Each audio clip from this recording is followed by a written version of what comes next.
Chers amis téléspectateurs de Lumen Christi, loué soit Jésus-Christ. Vous êtes bien entendu sur votre émission Santé et Bien-être. Santé et Bien-être de ce jour s'intéresse une fois encore à l'eau. L'eau est source de vie, mais elle peut être aussi source de maladie et de mort. Et pourtant, tout le temps, nous faisons usage de cette eau. Alors, comment faire pour faire une identification et avoir une eau potable, l'eau que nous consommons? Quelles sont les maladies hydriques, les maladies liées à l'eau que nous rencontrons? Comment faire et ne pas entrer dans cela? Alors, c'est pour répondre à toutes ces questions que nous avons sur ce plateau. Docteur Josiane Ponou, vous êtes chimiste des procédés, minéraliste et de l'environnement, ingénieur donc des systèmes de purification des eaux, enseignante à l'université d'Abomey-Calavi. Soyez les bienvenus, loué soit Jésus-Christ. Loué soit Jésus-Christ, maintenant et à jamais. Docteur Firmin Maoutin Adandéji, vous êtes docteur en hydrologie, de gestion des ressources en eau, option qualité des eaux et modélisation. C'est bien ça? C'est bien ça, Père. Soyez la bienvenue et loué soit Jésus-Christ. Loué soit Jésus-Christ maintenant et à jamais. Alors, nous voulons voir un tout petit peu l'eau qui est source de vie. Pourquoi on dit que l'eau est source de vie? Parce que dans le terme, c'est qu'elle peut être source de mort. Pourquoi on dit qu'elle est source de vie? Merci, cher Père. Et l'eau est source de vie parce que c'est l'eau qui nous donne la vie. C'est-à-dire que nous ne pouvons pas vivre sans l'eau. Nous ne pouvons pas vivre sans boire de l'eau. C'est l'eau qui alimente notre corps, c'est l'eau qui alimente nos cellules. Et d'ailleurs, nous sommes composés de cette eau à 80%. Donc, sans l'eau dans notre corps, nos organes ne peuvent pas fonctionner. Et sans l'eau, pour nos besoins, nous ne pouvons pas bien vivre. C'est pour ça que nous pouvons dire que sans l'eau, nous ne pouvons pas vivre. L'eau est donc source de vie pour nous. L'eau est source de vie parce qu'on doit boire suffisamment. Docteur, comment est-ce qu'on doit boire de l'eau pour être bien hydraté? Alors, l'eau, c'est notre première boisson. C'est la boisson qui ne nous intoxique pas, qui nous désintoxique plutôt. L'eau nous désintoxique. Quand vous avez un problème, je ne suis pas médecin, mais les médecins vous conseillent en général de boire assez d'eau. Vous buvez assez d'eau, vous dégagez tout ce qui est là, qui peut être un élément toxique pour vous. Mais nous attendons généralement, nous buvons l'eau de la mauvaise façon. Il ne faut pas attendre... Comment on doit boire? Il ne faut pas attendre, il faut boire l'eau à tout moment. Il ne faut pas attendre d'avoir soif d'abord avant de boire l'eau. L'eau, on prend des gorgées à tout moment, toutes les 30 minutes, toutes les heures. Pas forcément d'une grande quantité, mais un peu, et finalement, on pourrait accumuler une forte quantité, enfin, la quantité dont le corps a besoin journalièrement. Mais généralement, c'est quand on a soif, très soif. Et justement, quand on a soif, on en prend et on en prend exagérément. Or, l'excès en toute chose est nuisible. On peut prendre l'eau aussi exagérément. Bien sûr, bien sûr. L'eau peut être nuisible comme ça peut être source de vie si on en consomme excessivement. Bien sûr. Alors, comment doit-on prendre l'eau? Vous expliquez qu'on doit prendre par gorgée. Par gorgée. Par gorgée, on n'a pas besoin de prendre. Il ne faut pas attendre déjà d'avoir soif avant de prendre de l'eau, premier élément. Deuxième élément, pour le prendre, il faut le prendre de façon périodique. Vous pouvez dire une fois toutes les heures, une fois toutes les 30 minutes. Ça dépend de la période, ça dépend de comment il fait chaud.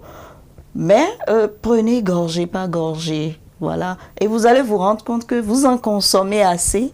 Et la quantité qui est souvent définie, 1,5 litre à 3 litres par jour, vous allez vous rendre compte que vous en prenez sans vous en rendre compte, facilement sans vous en rendre compte lorsque vous prenez l'eau de cette manière-là.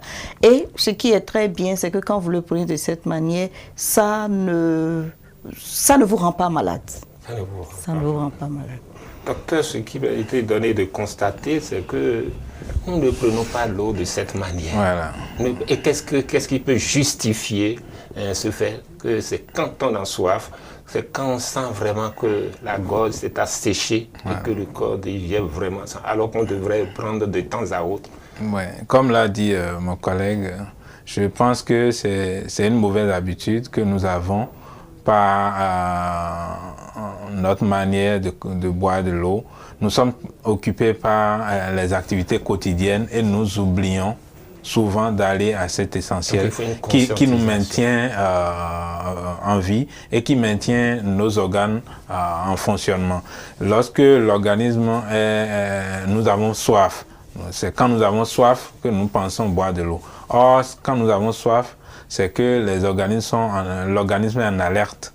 Nos organes sont en alerte, c'est pourquoi ils réclament en ce moment de l'eau. Et donc, c'est quand ils sont en alerte qu'ils nous donnent des signaux et nous sentons que nous avons faim, alors que nous ne devons pas attendre qu'ils soient en alerte avant de leur donner ce dont ils ont besoin pour le bon fonctionnement de notre corps.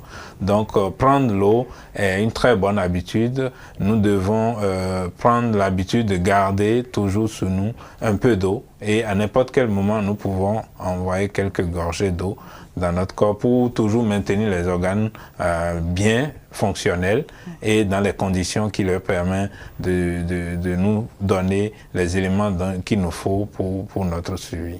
Par le passé, on peut le dire, nos parents, ils mettaient une jarre devant les maisons. Même pour les passants, ils pouvaient. Et ça, c'était voilà.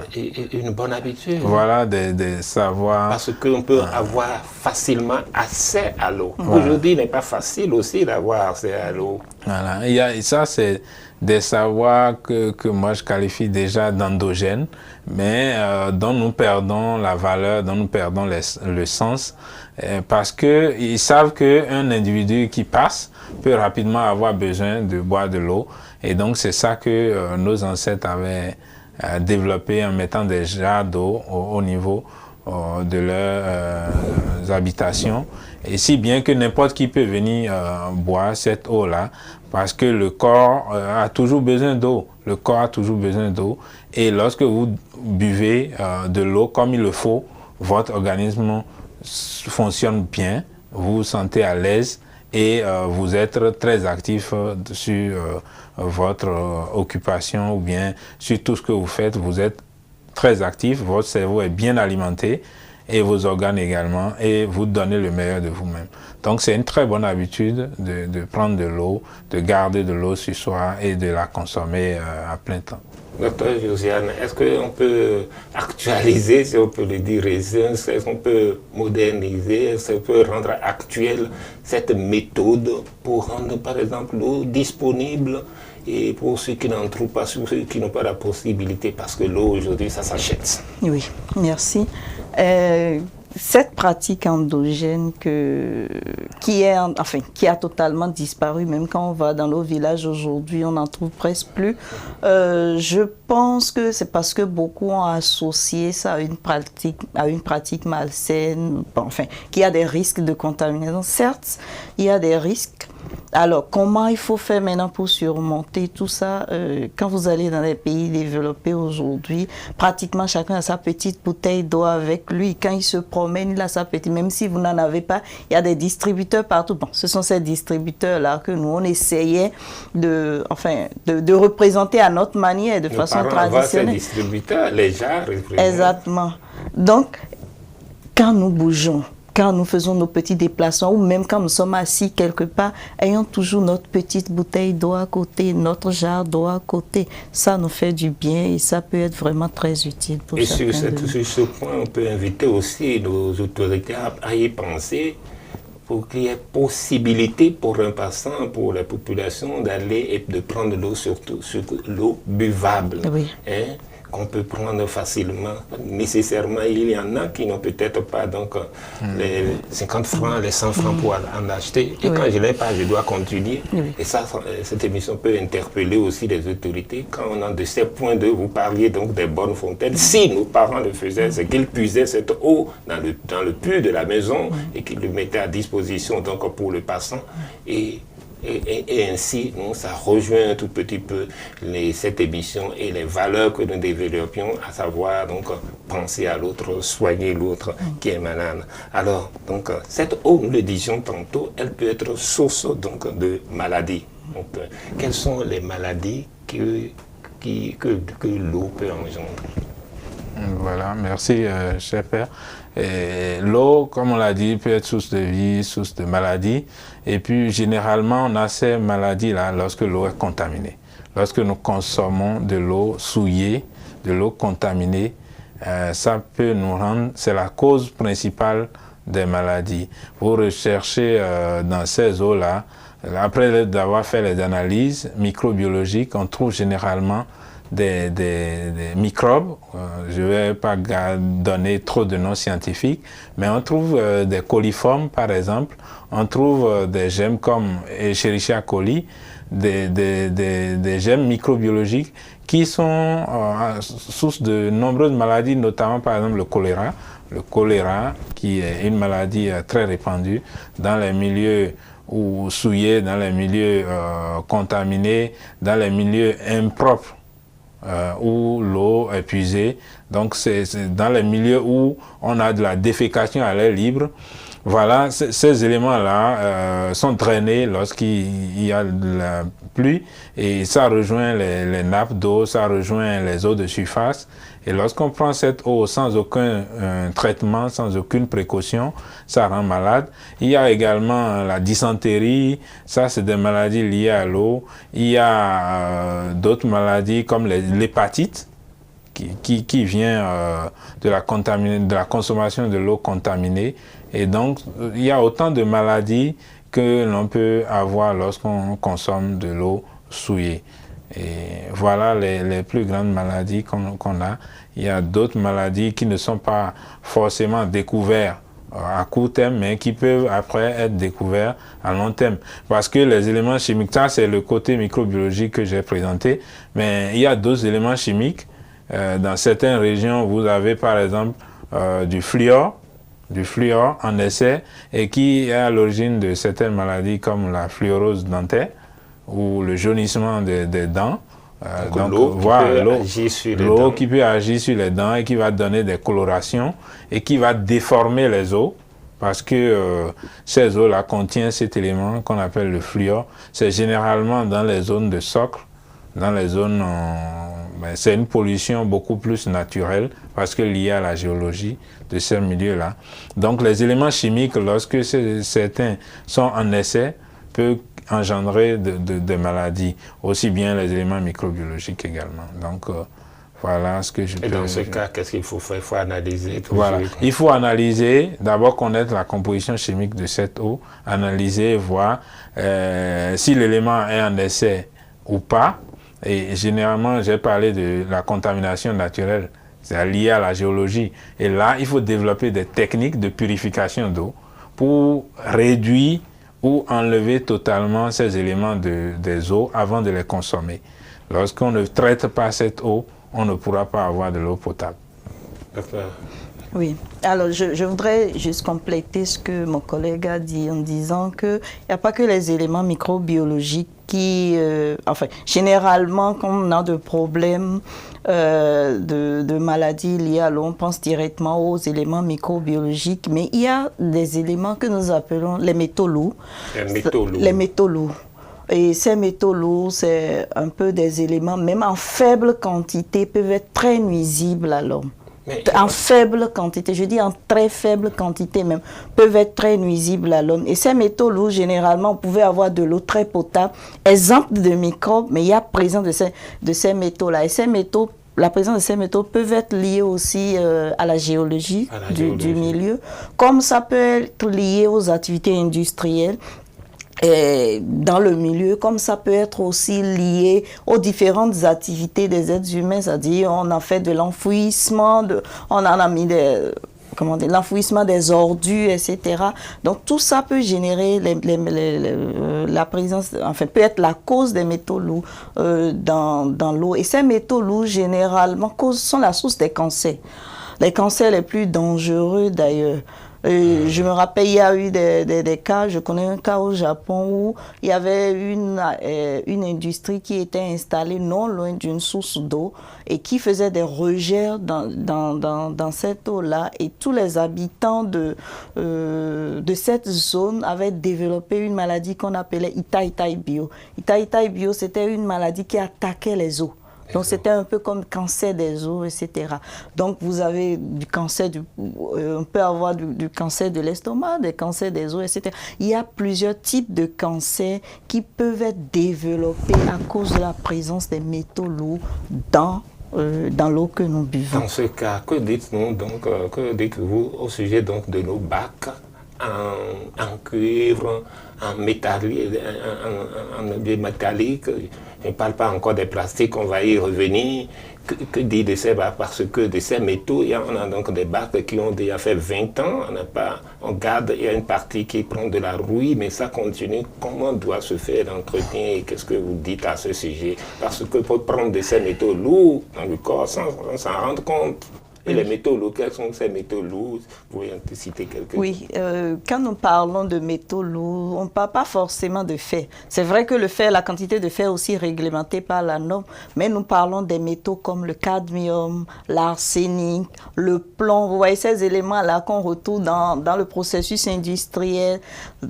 Ces éléments, normalement en très faible quantité, c'est-à-dire 0,001 selon les normes de l'OMS, c'est-à-dire ça dépend de l'élément. Hein. Je donne juste un exemple pour vous montrer jusqu'à quel point, même en faible quantité, ils peuvent être très, très, très dangereux pour nous.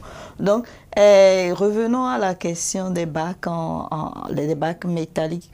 En principe, tout ce qui est consommable doit répondre, tout ce qui est, comment je vais dire, métallique, d'accord, et qui doit contenir un élément qui est consommable, c'est-à-dire que ce soit de l'agroalimentaire, même si c'est utilisé dans un processus de transformation agroalimentaire, il y a des métaux spécifiques qui sont recommandés, de l'acier inox, avec des caractéristiques spécifiques qui sont recommandées. Donc, si ce n'est pas dans ce métal-là, c'est que vous courez un gros risque et que périodiquement, vraiment, il faut analyser votre eau pour savoir si vous êtes vraiment, si vous n'êtes pas en danger. Périodiquement. Périodiquement, c'est très important ce que je dis parce que ça peut se dégrader avec le temps. Je peux le faire au début, c'est-à-dire, dès l'installation, je peux faire l'analyse et tout est bon, mais peut-être 1 an, 2 ans après, ça peut se dégrader tout simplement parce que c'est en contact avec d'autres éléments et plusieurs réactions chimiques peuvent s'opérer, créant la présence de ces métaux-là dans l'eau que je bois. Donc, il faudra vraiment faire très attention à ce que nous utilisons, Donc, l'eau, en réalité, ce n'est pas seulement à la source que ça peut être contaminé, comme je l'ai dit, mais par les canalisations également, on peut contaminer l'eau. Par les canalisations, on peut aussi contaminer l'eau. Alors, là, il y a nos populations qui ont une manière aussi, quand l'eau vient être contaminée, ils se disent, bon, on peut purifier cette eau. On peut prendre, par exemple, une pierre que nous appelons sidaquin, la pierre d'Anouni, et ils mettent ça, et du coup, l'eau peut devenir claire. Et on se dit que cette eau est purifiée. Qu'en dites-vous? Alors, ça rejoint un peu la question de quand est-ce qu'on dit que l'eau est potable, l'eau est claire. Ce n'est pas parce que, une fois encore je le dis, ce n'est pas parce que l'eau est claire, limpide, que cette eau est potable, que cette eau est buvable, que cette eau est consommable. Vous voyez, le sidaquin, en réalité, ça suit un processus de fécondation-sédimentation. Et quand vous mettez le sidaquin, tout ce qui est particules en suspension se dépose au fond. Et quand nous voyons ce dépôt-là, on pense que non, c'est bon, cette eau est claire, c'est déjà purifié. Non, non, non, non, non. On ne peut pas dire à 100% que cette eau est claire si on ne l'analyse pas. Parce que le processus que suit, la réaction que provoque la présence de sidaquin dans l'eau n'est pas une réaction qui fait disparaître tout ce qui peut être contaminant. Donc, il faudra faire très attention. Il y a des flocculants qui se forment à la fin, c'est vrai. Il y a des coagulants qui se forment à la fin, c'est vrai. Mais, voilà. Il ne faut pas dire que cette eau est potable. On ne peut pas le dire à 100% que c'est potable. Donc, faisons très attention à ce que nous buvons. Donc le sida que dans l'eau ne veut pas encore dire, chers amis téléspectateurs, que l'eau est potable. Et il y a d'autres produits que nos populations utilisent. Et est-ce qu'il faut citer ici qu'on appelle communément aquatable et peut-être d'autres encore? Et voilà, il y a plein de, oui. Je vais appeler ça, je ne sais pas si je vais appeler ça médicaments tout simplement pour ne pas citer les gens. Oui. Alors, généralement, ces produits-là ne s'occupent que de l'aspect physique de l'eau. De l'aspect physique. De l'aspect physique. Ce que nous voyons. Voilà. Donc, est-ce que cette eau-là, au départ, peut-être c'était trouble et après, bon, on a une eau beaucoup plus claire, etc. Je le dis et je le répète encore. Parce que l'autre aspect de tout ça, c'est aussi la quantité de tout ce qu'il y a comme chlore dedans. Parce que dans ces éléments-là, il y a du chlore. Et le chlore va attaquer peut-être les éléments microbiologiques. Mais à quelle quantité? Parce que la quantité de chlore dans l'eau doit être réglementée. Si c'est en excès, ça cause encore d'autres problèmes pour nous. Or, nous ne mesurons pas, n'avons pas souvent la quantité nécessaire. Voilà. Donc, on voit l'aspect physique, on voit, c'est clair, mais peut-être que cet élément que je dépose, ce que j'appelle médicament là, peut-être que ce que je dépose cause encore beaucoup d'autres problèmes parce que ça amène d'autres éléments chimiques qui, normalement, devaient rester sous un seuil, mais qui sont en excès dans l'eau, dans le produit final que je consomme. Docteur Fioré. Oui, en fait, ce que je voulais dire, ajouter, c'est ces éléments qui sont utilisés, que ce soit des éléments utilisés par nos populations de façon traditionnelle, sont des étapes de traitement. Donc c'est comme une étape pour l'ensemble du traitement. Lorsqu'on veut traiter de l'eau, c'est une chaîne en fait.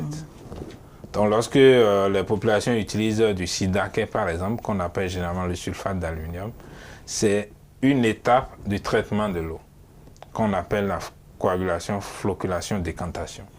Et donc, l'eau va changer de paramètres physiques, d'aspect physique, et puis ça s'arrête là. Cela ne veut pas dire que l'eau est propre, l'eau est consommable. Il y a une autre étape du traitement qui est l'utilisation du chlore, voilà, qui sont sous forme de comprimés dont Dr. Ponou a parlé. Ça aussi, c'est une étape du traitement. Et donc, pour traiter de l'eau, c'est une succession d'étapes. Donc, lorsqu'on prend une seule étape, on l'isole et on l'utilise, on dit que l'eau est potable. Là, ce n'est pas du traitement de l'eau. Et donc, pour garantir la potabilité d'une eau, on doit faire le traitement primaire, c'est-à-dire le premier traitement. On doit faire le traitement secondaire, c'est-à-dire le deuxième traitement. Et on doit faire le traitement tertiaire, qui est la fin du traitement. Et c'est au niveau de ce traitement tertiaire qu'on débarrasse l'eau de tout ce qui est contaminant microbiologique et qui pourrait rendre malade. Donc le traitement de l'eau est un ensemble et non une étape dégagée sporadiquement. Merci, docteur. Alors, qu'est-ce que vous allez dire maintenant à nos populations sur ce point, l'eau qui est source de vie, qui peut être source de mort, et ces procédés aussi que nos populations utilisent pensant que l'eau est déjà potable? Qu'est-ce que vous leur dites comme conseil pour boucler cette émission? Nous allons vers la fin. C'est ce que je veux principalement dire aux populations, c'est vraiment de s'assurer de la qualité de cette eau. Et voilà, elles ont des techniques, traditionnelles, mais cette technique traditionnelle ne garantit pas forcément la qualité de l'eau consommée. Donc c'est des étapes isolées du traitement de l'eau qui ne garantissent pas sa qualité. Donc consommer une eau avec ce type de traitement peut être source de maladie. Docteur Josiane. Ce n'est pas parce que l'eau est claire qu'elle est buvable. Voilà mon dernier mot. Ce n'est pas parce que l'eau est claire qu'elle est buvable. Nous venons de voir dans cette émission de santé et bien-être que l'eau, c'est plusieurs étapes pour pouvoir arriver à sa potabilisation, à rendre potable, consommable. Alors, Nous pensons que l'émission de ce jour a réveillé tout petit peu notre conscience encore sur l'utilisation que nous faisons de l'eau et la façon de prendre l'eau. Nous avons vu aussi la manière donc de prendre l'eau. Il nous faut prendre de l'eau par gorgée de temps en temps, environ au moins 1,5 litre par jour, et selon donc notre masse corporelle, et selon nos activités, et selon le temps que nous passons aussi. Chers amis téléspectateurs, amis de santé et bien-être, merci pour avoir prêté une oreille attentive, j'y arrive, et nous vous disons à très bientôt.